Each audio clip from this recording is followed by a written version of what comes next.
How to use Waveform Scope in Color page in Davinci Resolve. Go to Effects panel and click on Generators. Drag 10-step and Grayscale in Timeline. Right-click on each of them and choose New Compound Clip. Now go to Color page.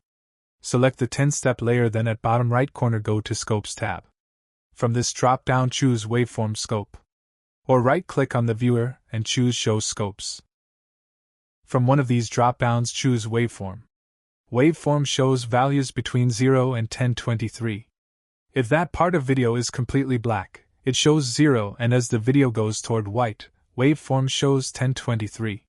Click on the 3 dots button and choose Display Qualifier Focus. Now at the bottom of Viewer choose Qualifier. Now if you hover your mouse cursor in the viewer you can see its value in the waveform.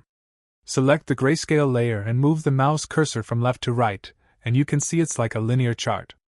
Now I select a video. Most parts of this video are black, so the waveform scope is mostly near the 0. You also can hover in the viewer to see which part has which value. My second video is a balanced video, and you can see that waveform scope is scattered nicely. My last clip is mostly white, and you can see that waveform is mostly near the top. Now I select my second video which is balanced. Here I can drag offset handle toward left, and waveform goes toward 0. Also, I can drag it toward right and waveform goes toward 1023.